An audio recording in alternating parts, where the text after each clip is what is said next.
Bienvenue à l'émission Crois-tu? Aujourd'hui, nous aimerions aborder l'action de grâce. Cette journée, vous le férié pour la plupart d'entre nous, mais que représente-t-elle cette journée?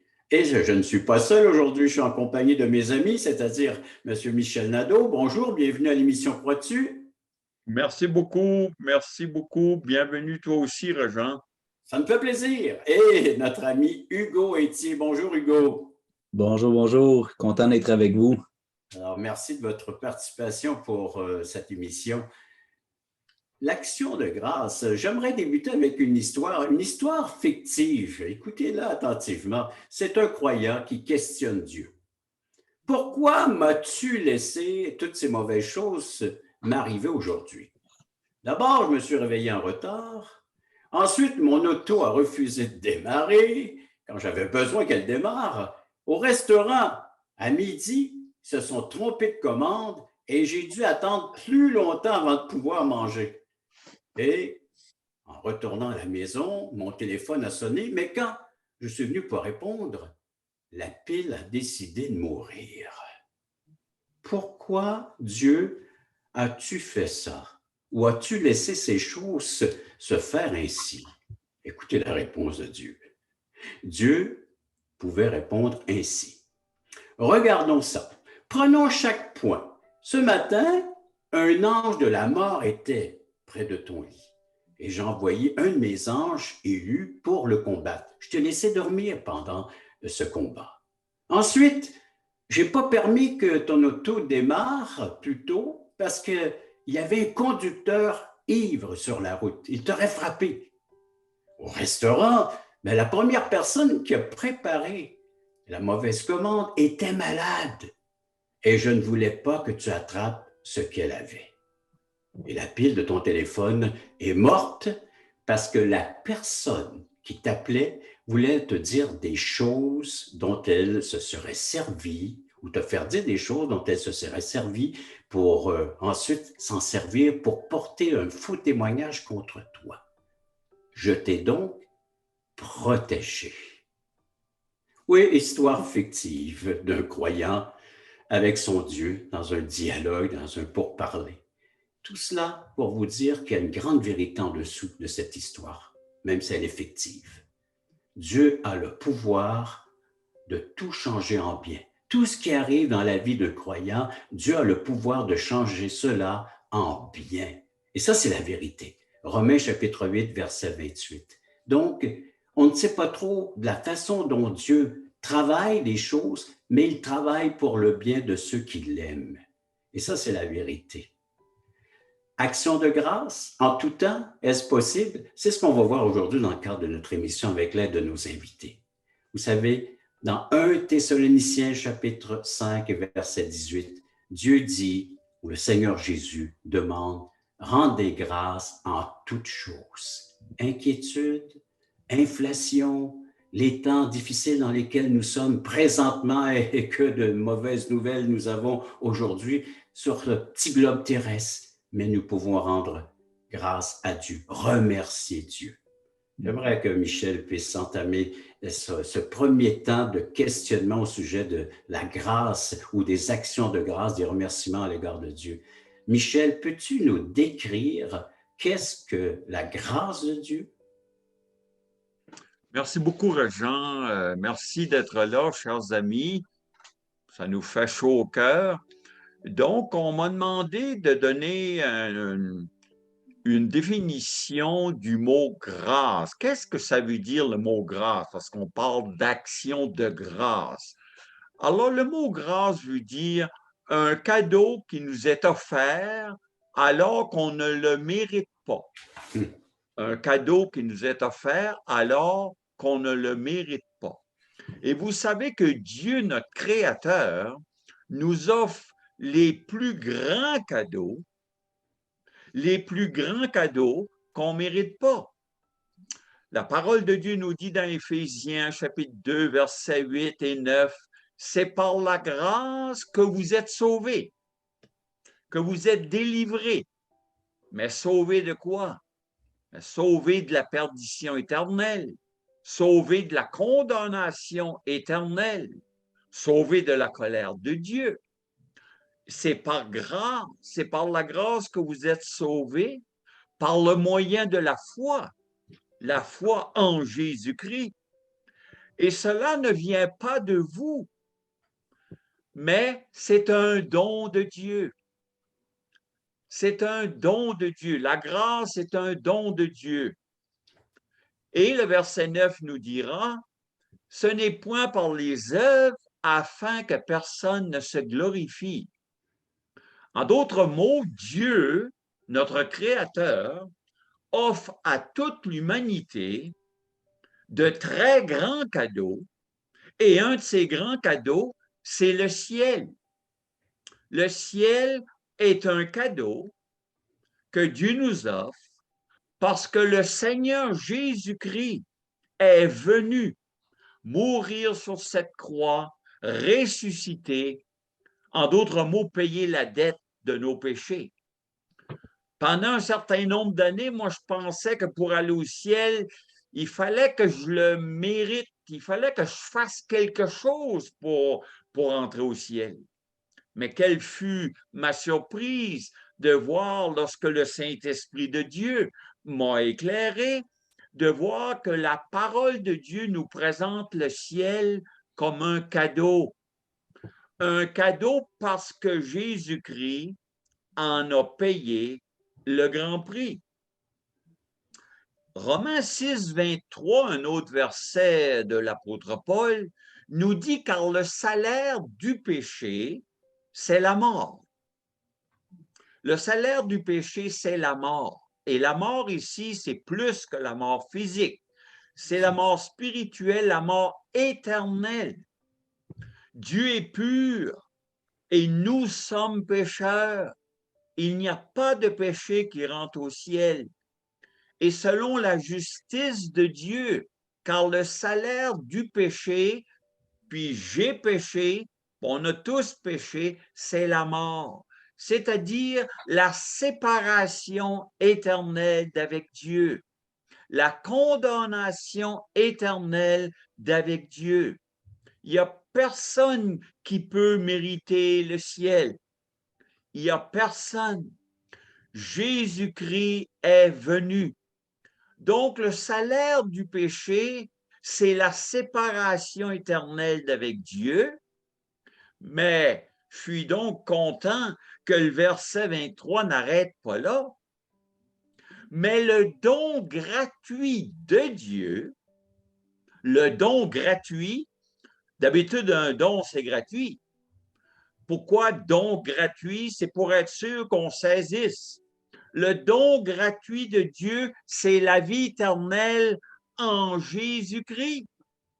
Donc, Romains 6, 23, la première partie nous dit « On a tous péché, puis on est séparés de Dieu, puis on mérite tout l'enfer. » Mais la deuxième partie nous dit que c'est un don gratuit parce que Jésus-Christ a subi notre condamnation. Alors, ce verset 23 de Romains 6 vient nous aider un petit peu à comprendre la signification du mot grâce. Le mot grâce, en réalité, c'est quelque chose qui nous est offert quand on méritait le contraire. On méritait la condamnation. Dieu nous offre le ciel en Jésus-Christ. Mais il faut se tourner vers Jésus-Christ. C'est un cadeau, mais il faut le prendre. Par la foi, chers amis, la plus grande des décisions de votre décision, c'est de vous tourner vers Jésus, de vous préparer pour l'éternité. C'est là notre prière. Merci beaucoup. Michel, merci pour cette belle définition de ce qu'est la grâce de Dieu, une faveur imméritée, un cadeau gratuit. Comment Dieu insiste sur cette vérité qu'il offre gratuitement le salut ou la vie éternelle. Une définition biblique. Après la pause, bien, je reviendrai pour vous donner des occasions et des raisons pour lesquelles on devrait rendre grâce envers Dieu. Après la pause. Le voici, ce merveilleux cadeau. Nous vous offrons un livret d'environ 20 pages qui a comme titre « Passeport pour le ciel ». très bien illustré. Un enfant pourrait saisir, comprendre la portée du message. Nous vous l'offrons tout à fait gratuitement, sans aucun déplacement de votre part. Vous pouvez nous appeler, vous pouvez aller sur notre site croixtu.ca, faire des demandes, mais il sera livré à la maison, chez vous. Alors donc, juste en faire la demande, et il sera livré gratuitement à la grandeur du Québec, grandeur du Canada, à tous ceux qui voudront le recevoir, qui va vous expliquer comment avoir un passeport pour entrer au ciel, et cela pour l'éternité. Michel nous a parlé de ce qu'est la grâce de Dieu, cette belle définition que c'est un cadeau gratuit, une faveur imméritée, qu'il offre à quiconque veut bien recevoir son cadeau. On va revenir un peu plus tard pour définir ce qu'est le cadeau et encore comment l'accueillir et recevoir le cadeau de Dieu. Pour l'instant, j'aimerais vous dire comment est-ce que Dieu aime être avec les siens. Dieu aime se rapprocher des siens, être avec sa création, être avec ceux qui l'aiment. Au point que dans l'Ancien Testament, il a suscité des fêtes pour que le peuple de Dieu soit reconnaissant envers ce grand donateur, ce pourvoyeur qu'est Dieu. Il pourvoit à tous les fêtes de la moisson, entre autres, cette période de l'année où est-ce que nous récoltons ce que nous avons semé. Pensez, est-ce que la terre peut produire encore, malgré le comportement de l'être humain, malgré tout ce qu'on décrit comme mal, Dieu fait produire encore par cette terre qui est maudite, soit dit en passant, là. C'est ce que nous lisons dans les Écritures, mais Dieu fait encore sortir du bon et du bien de cette terre pour nourrir les humains.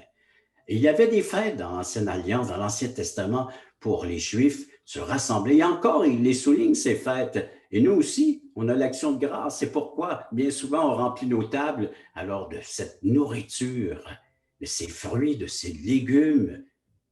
Une occasion d'être reconnaissant, certainement qu'on puisse encore avoir de la nourriture et de pouvoir la partager avec ceux qui en ont moins ou même pas du tout. Alors Dieu aime ces temps de réjouissance, de reconnaissance à son égard. C'est un rappel de sa bonté, de sa fidélité, principalement en cette période-ci de l'année, des temps de récolte.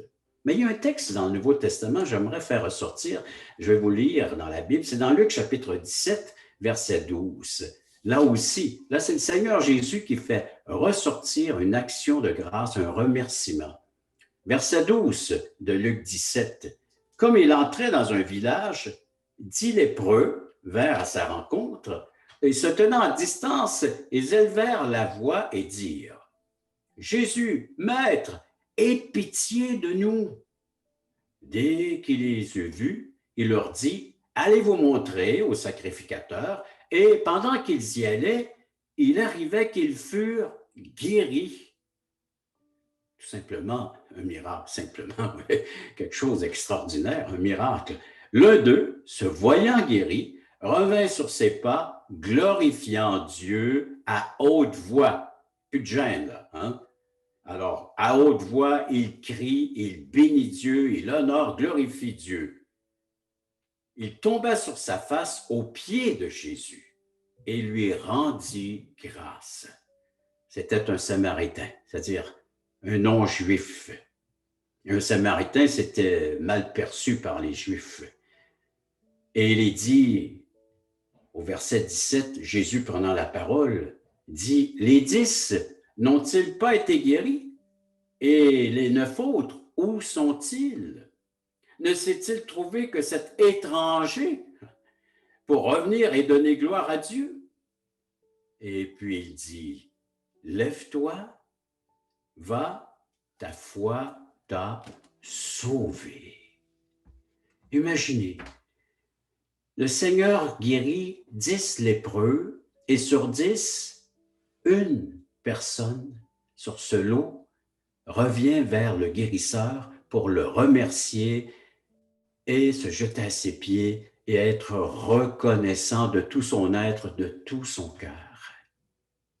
Les interventions de Dieu dans une vie sont précieuses. Dieu a encore le pouvoir de faire des miracles. Non seulement les guérisons en physique, mais des guérisons de l'âme, que d'anxiété, que de maux à l'intérieur. Notre âme, notre cœur crie et le Seigneur a dit qu'il est venu pour guérir ceux qui ont le cœur brisé.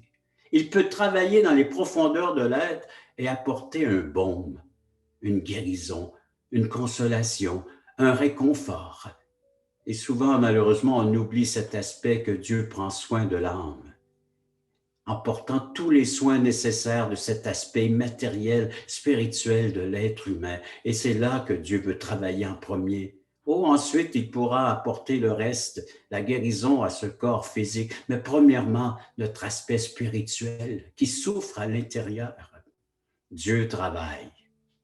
Et vous savez qu'on observe que les gens qui voient le bon côté des choses ont souvent une vie plus lumineuse ou heureuse. Ils semblent même vieillir moins vite, ceux qui sont reconnaissants, ceux qui voient Dieu agir.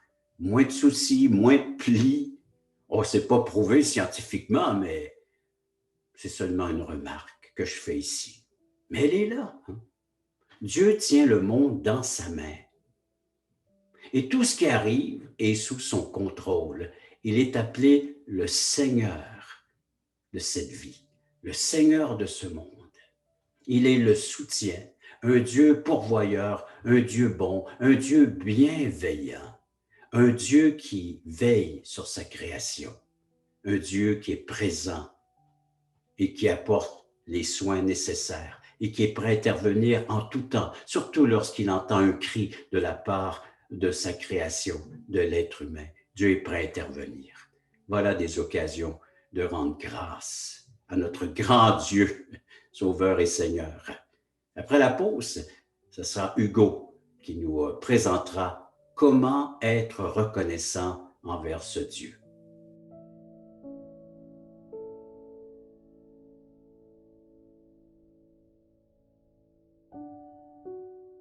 Michel nous a parlé, un premier temps, qu'est-ce que la grâce de Dieu? Il nous a donné une définition biblique. Moi, je vous ai donné des raisons pour lesquelles on peut remercier Dieu. Et maintenant, Hugo va nous parler de comment pouvons-nous être reconnaissants envers Dieu. Cher Hugo. Merci Régent, merci Michel. Évidemment, je voulais aller comme à l'essentiel. Des fois, on a beaucoup d'idées, puis le temps est quand même limité, mais la première chose, je pense, qu'on doit faire pour exprimer notre reconnaissance à Dieu, premièrement, c'est de reconnaître que tout vient de lui. Déjà, que Dieu voit ce qui se passe dans nos cœurs, puis quand, en tant qu'être humain, je reconnais que tout vient de Dieu, déjà, c'est de l'action de grâce qui n'est pas nécessairement encore verbalisée, que les autres n'entendent pas, mais que Dieu voit dans mon cœur. La Genèse nous dit au début de la Bible que dans le premier chapitre que Dieu a tout créé. C'est lui qui est à l'origine de tout ce qui existe. Dieu est éternel, mais pour nous, les êtres humains, tout ce qui nous entoure, tout ce qu'on peut percevoir avec nos différents sens, tout vient de Dieu.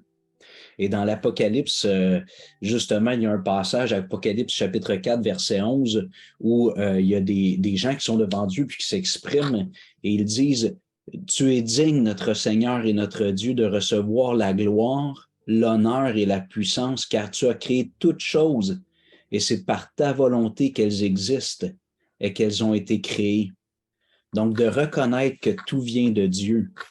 Dieu nous a donné la vie, c'est lui qui nous donne le souffle, c'est lui qui nous maintient en vie. L'apôtre Paul l'exprime alors qu'il évangélisait un peu en Asie mineure, puis il dit ce Dieu, en parlant à ces gens qui étaient devant lui, dans les âges passés, a laissé toutes les nations suivre leur propre voie, quoiqu'il n'ait cessé de rendre témoignage de ce qu'il est, en faisant du bien, en vous dispensant du ciel les pluies et les saisons fertiles, en vous donnant la nourriture avec abondance et en remplissant vos cœurs de joie.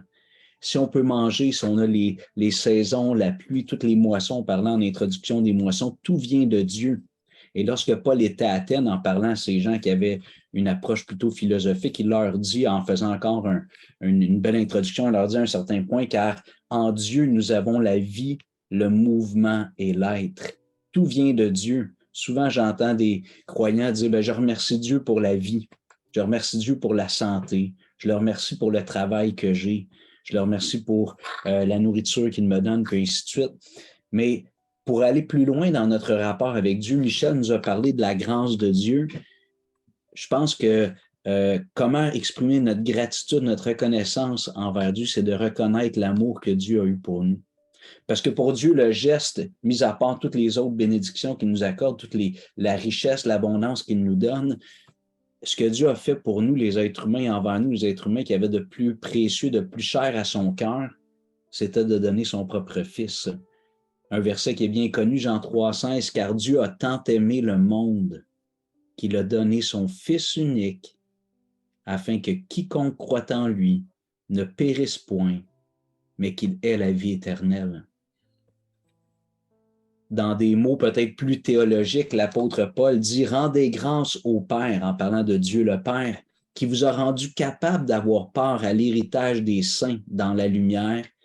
Il nous a délivrés de la puissance des ténèbres et nous a transportés dans le royaume de son Fils bien-aimé, en qui nous avons la rédemption, le pardon des péchés.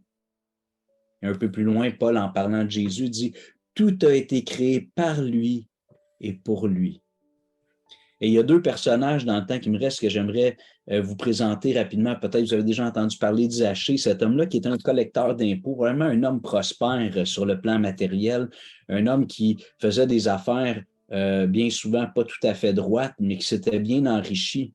Puis cet homme-là a rencontré Jésus, il l'invite à venir chez lui. Puis lorsque Jésus accepte de venir chez Zachée. En fait, ce n'est pas Zachée qui l'invite, Zachée voulait le voir, mais Jésus s'invite chez Zachée. Puis Zachée est tellement touché parce que le Seigneur veut venir chez lui, il lui dit « Seigneur, je donne aux pauvres la moitié de mes biens et si j'ai fait tort de quelque chose à quelqu'un, je lui rends au quadruple. » Donc, cet homme-là avait été touché par l'amour de Jésus, par l'amour de Dieu, puis il a dit, je vais réparer mes torts, puis même je vais faire du bien avec les biens matériels que j'ai accumulés. Et finalement, il y a cette femme qui est bien connue, cette femme pécheresse qui vient alors que Jésus est reçu chez un pharisien, puis cette femme-là vient, puis elle pleure sur les pieds de Jésus, elle se met aux pieds de Jésus, elle pleure et elle essuie ses larmes avec ses cheveux. Puis elle a un parfum de grand prix, elle oint les pieds de Jésus avec le parfum. Puis Jésus dit à Simon le pharisien, il lui dit, « Je te dis, les nombreux péchés de cette femme ont été pardonnés car elle a beaucoup aimé. Mais celui à qui on pardonne peu aime peu. » Et je pense que la façon qu'on peut exprimer notre reconnaissance à Dieu, c'est de venir à Dieu, de venir à Jésus, de recevoir l'amour de Dieu et en retour, comme Zachée, comme cette femme pécheresse, de nous donner tout entier, nos biens, notre être tout entier, de dire, Dieu, je t'offre ma vie en retour. C'est une joie pour moi, tu as tellement donné pour moi, je serais tellement content de t'offrir ma vie en retour. Alors, c'est ce que je vous propose cette année pour l'Action de grâce 2022. Hugo, merci beaucoup de ton intervention, surtout nous avoir dit comment pouvons-nous rendre grâce envers Dieu. Après la pause, eh bien, c'est la conclusion de notre partage et de cette émission.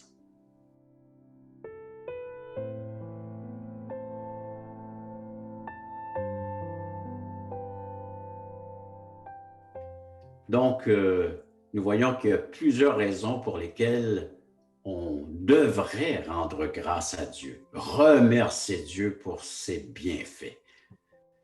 Michel nous a parlé d'un salut gratuit, d'une intervention divine. Et quelle intervention? Pas n'importe laquelle. Celle qui nous apporte l'assurance d'être un enfant de Dieu, d'être pardonné, d'être réconcilié avec Dieu par le seul unique moyen, la mort de Jésus-Christ et sa résurrection. Son œuvre à lui, non pas par nos mérites, non pas par nos œuvres, mais par son œuvre, la seule qui est acceptable au ciel, dans un lieu saint, un lieu pur. C'est son œuvre qui nous lave, nous purifie et qui nous donne un accès auprès de Dieu. Ça, offert tout à fait gratuitement. Quelle reconnaissance qu'il devrait y avoir dans notre cœur, ça devrait déborder.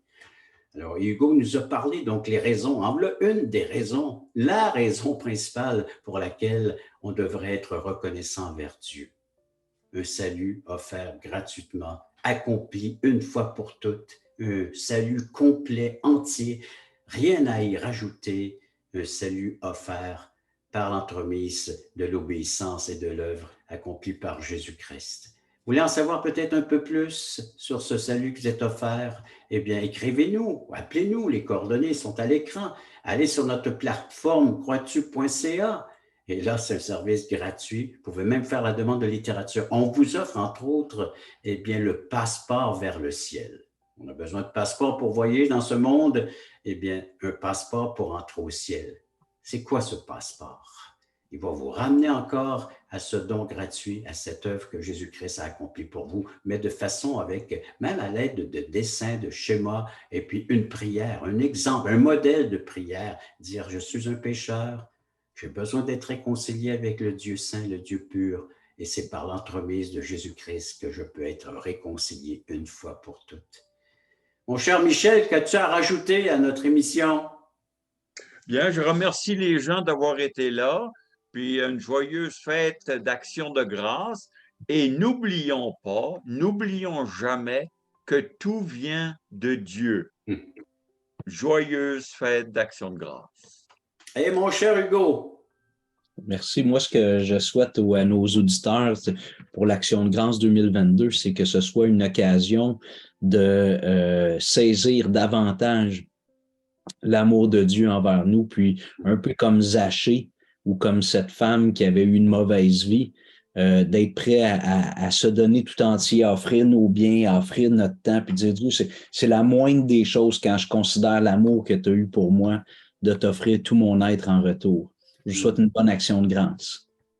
Alors, Michel, Hugo, merci beaucoup de votre participation.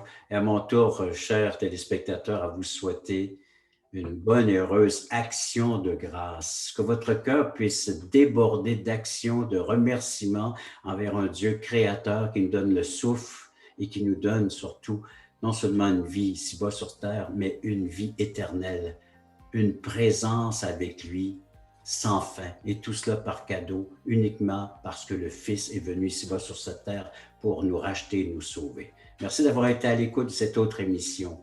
Crois-tu?